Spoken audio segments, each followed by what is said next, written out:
Okay, today is the 12th of August, and we come to Majjhima Nikaya, Sutta 58, Abhayarajakumara Sutta, to Prince Abhaya.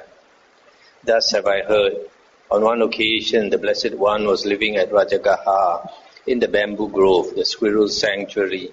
Then Prince Abhaya went to the Niganta Nataputta, and after paying homage to him, sat down at one side.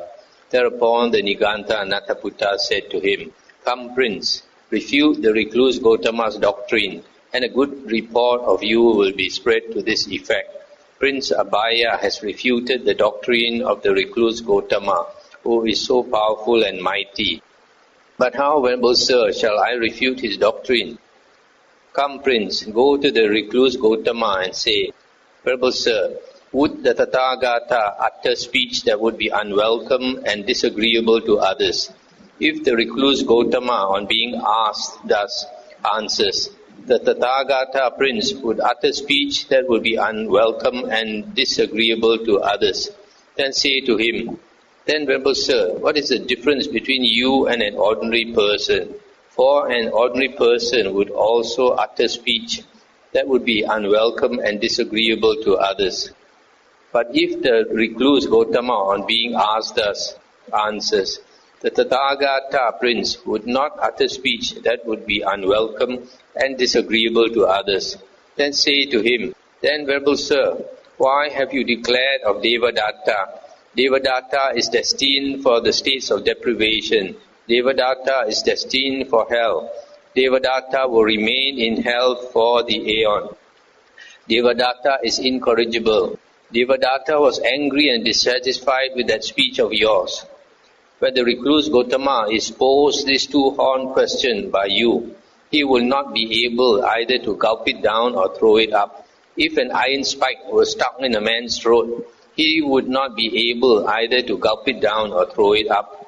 So too, Prince, when the recluse Gautama is posed this two-horned question by you, he will not be able either to gulp it down or throw it up." Stop here for a moment. So here we have another instance where this Niganta Nataputta, instead of going personally to go and argue with the Buddha, now he is calling another of his disciple, this Prince Abhaya, to go and argue with the Buddha. And he used this opportunity when the Buddha, when this Devadatta, this disciple of the Buddha, he caused a schism and he split the Sangha and started another Sangha. And the Buddha asked Sariputta, Venerable Sariputta and Mahamoggallana to tell the public that Devadatta, whatever Devadatta says and does has nothing to do with the Buddha, and also that Devadatta is incorrigible and will go to hell for an aeon after he passes away. So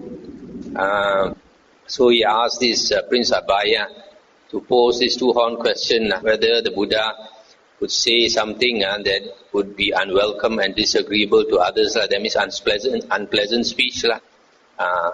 So if he answers either way, this Niganta Nataputta thinks he will be in trouble. "Yes, venerable sir," Prince Abhaya replied. Then he rose from his seat, and after paying homage to the Niganta Nataputta, keeping him on his right, he left and went to the Blessed One. After paying homage to the Blessed One, he sat down at one side, looked at the sun and thought, "It is too late today to refute the Blessed One's doctrine. I shall refute the Blessed One's doctrine in my own house tomorrow." Then he said to the Blessed One, "Venerable sir, let the Blessed One with 3 others consent to accept tomorrow's meal from me." The Blessed One consented in silence. Then, knowing that the Blessed One had consented, Prince Abhaya rose from his seat, and after paying homage to him, keeping him on his right, he departed. Stop here for a moment. So here, this Prince Abhaya, he thought it was too late to argue with the Buddha because it might take some time. And besides, he thought if he argues in his own home, in his own house, in his own territory, might be advantageous to him. So he invited the Buddha and 3 other monks, that means a Sangha. A Sangha of monks comprises at least 4 monks. And so he invited the Buddha and 3 other monks to his house. And the Buddha, when the Buddha consents, he keeps silence. So they know. Then when the night had ended, it being morning, the Blessed One dressed, and taking his bowl and outer robe, he went to Prince Abhaya's house and sat down on the seat made ready. Then with his own hands, Prince Abhaya served and satisfied the Blessed One with various kinds of good food. When the Blessed One had eaten and had withdrawn his hand from the bowl, Prince Abhaya took a low seat, sat down at one side, and said to the Blessed One, "Noble sir, would a Tathagata utter such speech as would be unwelcome and disagreeable to others?" And the Buddha said, "There is no one-sided answer to that, Prince." Then, Venerable Sir, the Nigantas have lost in this. Why do you say this, Prince? Then, Venerable Sir, the Nigantas have lost in this. Prince Abhaya then reported to the Blessed One his entire conversation with the Niganta Nataputta. So, instead of saying yes or no, the Buddha said, this is not a one-sided answer. In other words, sometimes the answer can be yes, sometimes it can be no. It's not definite. So then this prince, he thought, then this Nigantas have lost this argument. Now on that occasion, a young tender infant was lying prone on Prince Abhaya's lap. Then the Blessed One said to Prince Abhaya, "What do you think, Prince? If while you or your nurse were not attending to him, this child were to put a stick or a pebble into his mouth, what would you do to him?" "Noble sir, I would take it out. If I could not take it out at once, I would take his head in my left hand, and crooking a finger of my right hand, I would take it out even if it meant drawing blood." Why is that? Because I have compassion for the child. Stop here for a moment.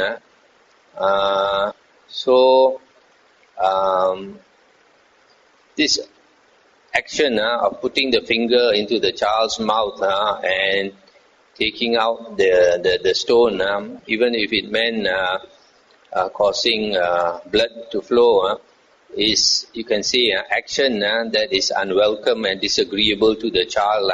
But in this case, it's necessary, otherwise he'll choke to death.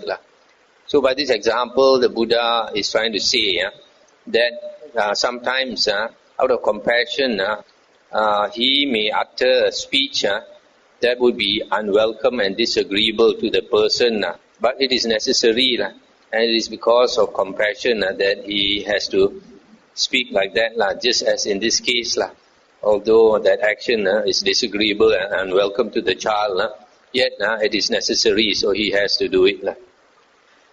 Then the Buddha continued, "So too, Prince, such speech as the Tathagata knows to be untrue, incorrect and unbeneficial, and which is also unwelcome and disagreeable to others, such speech the Tathagata does not utter.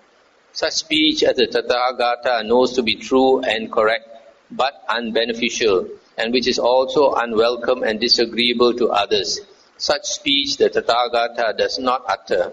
Such speech as the Tathagata knows to be true, correct and beneficial, but which is unwelcome and disagreeable to others, the Tathagata knows the time to use such speech. Such speech as the Tathagata knows to be untrue, incorrect and unbeneficial, but which is welcome and agreeable to others, such speech the Tathagata does not utter. Such speech as the Tathagata knows to be true and correct but unbeneficial, and which is welcome and agreeable to others, such speech the Tathagata does not utter. Such speech as the Tathagata knows to be true, correct and beneficial, and which is welcome and agreeable to others, the Tathagata knows the time to use such speech. Why is that? Because the Tathagata has compassion for beings. Let's stop here for a moment.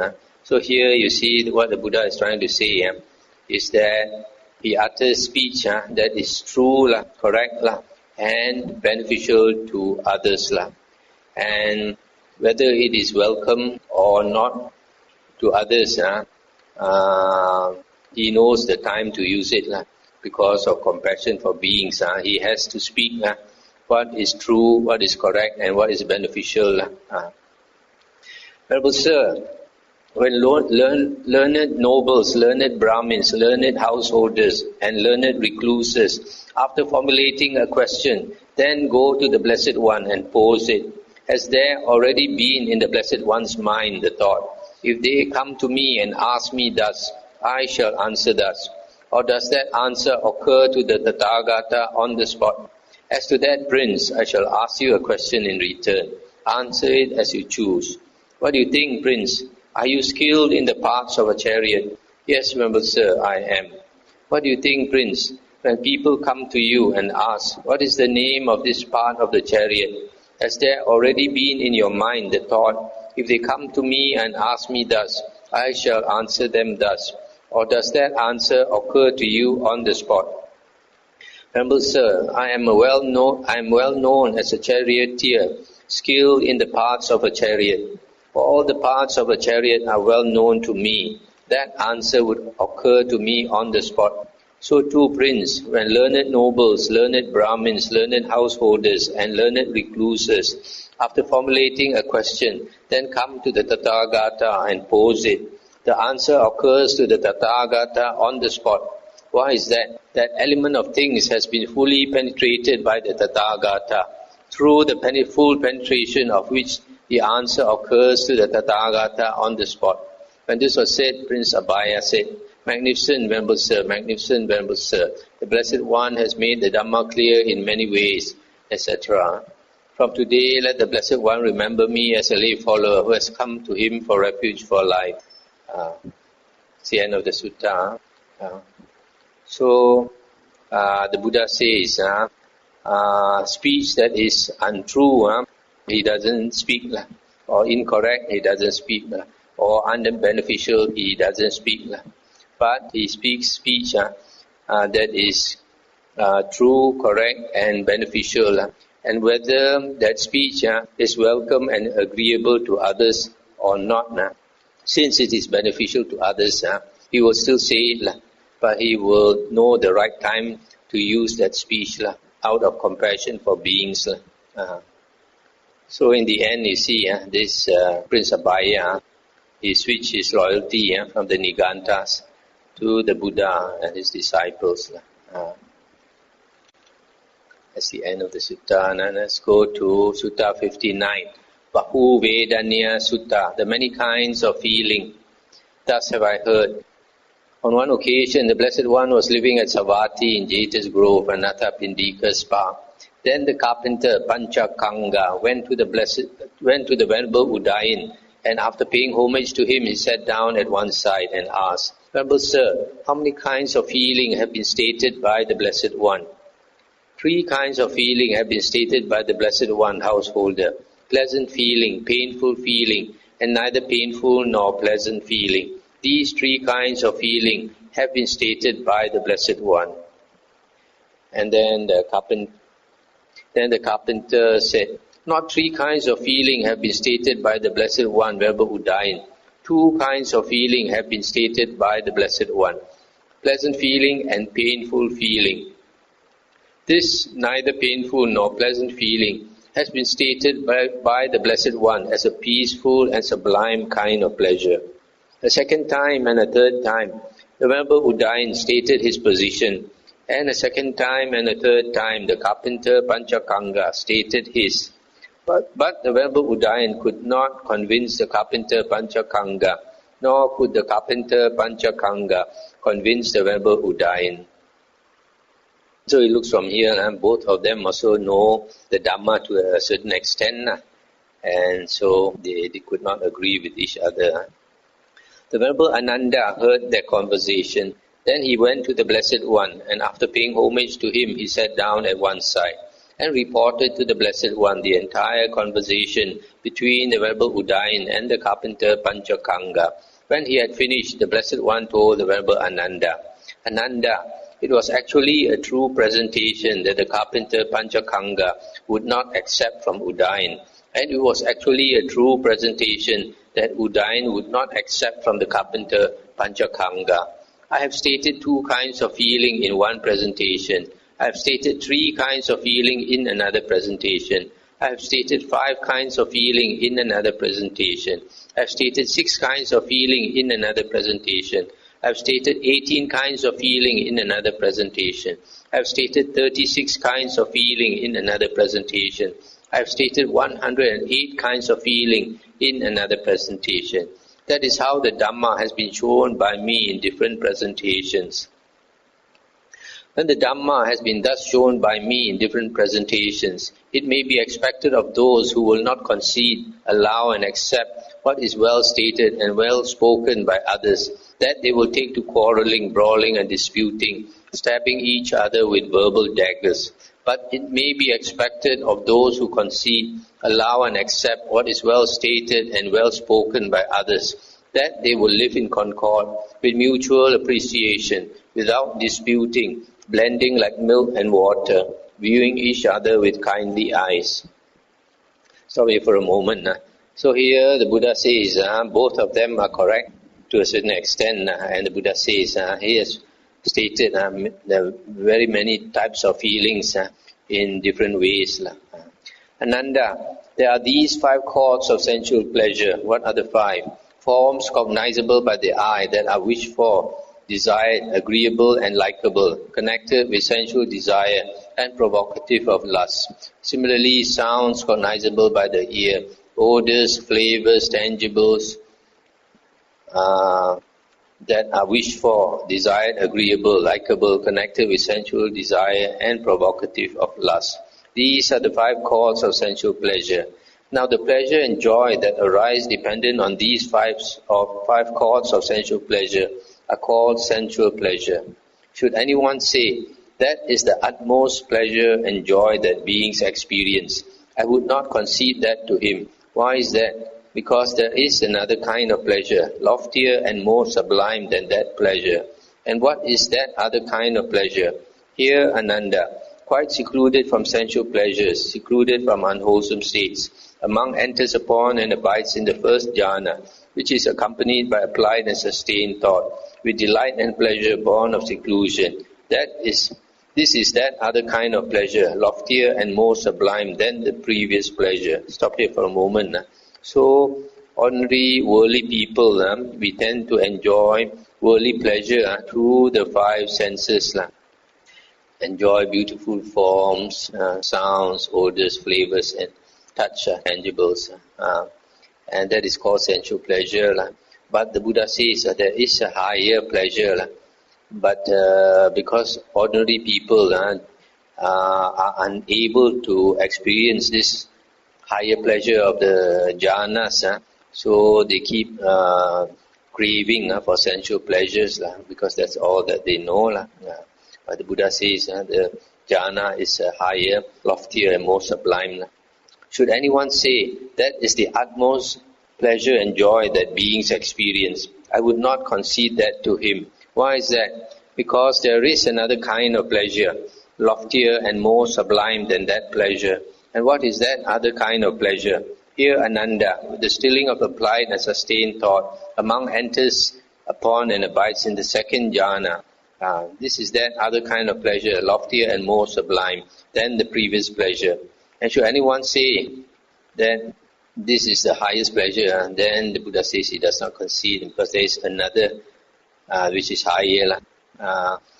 Here, Ananda, with the fading away as well of rapture, of delight, a monk abides in equanimity, mindful and fully aware, and still feeling pleasure with the body. He enters upon and abides in the third jhana. This is that other kind of pleasure, loftier and more sublime than the previous pleasure. Similarly, the Buddha says, when a monk enters and abides in the fourth jhana, that is another kind of pleasure, loftier and more sublime than the previous pleasure. And after that, the base of infinite space, that is the other kind of pleasure, loftier and more sublime. And then after that, the base of infinite consciousness is another pleasure, loftier and more sublime than the previous pleasure. And then after that, the base of nothingness is more another kind of pleasure, loftier and more sublime than the previous pleasure. And after that, the base of neither perception nor non-perception, this is that other kind of pleasure, loftier and more sublime. Should anyone say that is the utmost pleasure and joy that beings experience, I would not concede that to him. Why is that? Because there is another kind of pleasure, loftier and more sublime than that pleasure. And what is that other kind of pleasure? Here, Ananda, by completely surmounting the base of neither perception nor non-perception, a monk enters upon and abides in the cessation of perception and feeling. This is that other kind of pleasure, loftier and more sublime than the previous pleasure. It is possible, Ananda, that wanderers of other sects might speak thus. The recluse Gautama speaks of the cessation of perception and feeling, and he describes that as pleasure. What is this? And how is this? Wanderers of other sects who speak thus should be told, friends, the Blessed One describes pleasure not only with reference to pleasant feeling. Rather, friends, the Tathagata describes as pleasure any kind of pleasure wherever and in whatever way it is found. That is what the Blessed One said. The Venerable Ananda was satisfied and delighted in the Blessed One's words. That's the end of the sutta. So here the Buddha is describing the various kinds of higher and higher pleasure. After sensual pleasure, you have the first jhana. Higher than that is the second jhana. Higher than that is the third jhana. And higher than that is the fourth jhana. And after that, followed by the arupas, the four arupa jhanas. And then the highest is the cessation of perception and feeling. This state of cessation of perception and feeling, that means there is no consciousness, there is no feeling.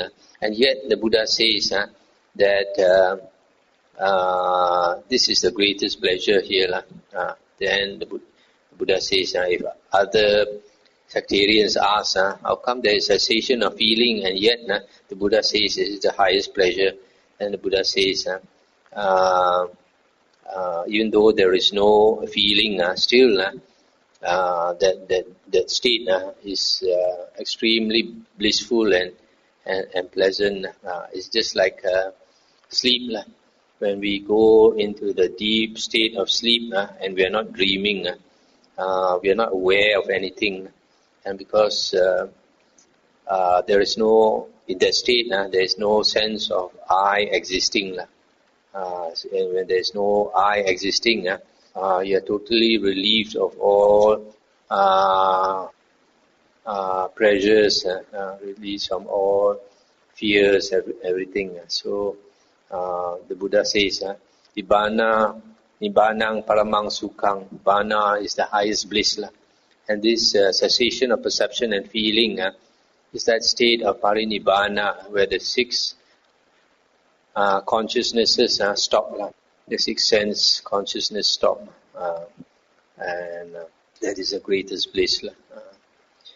We find in that state in the Kevada Sutta of the Digha Nikaya that there is another type of consciousness in that state of Nibbana, but it is not normal consciousness.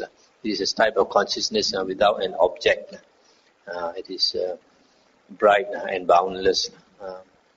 So this sutta is about the various kinds of feelings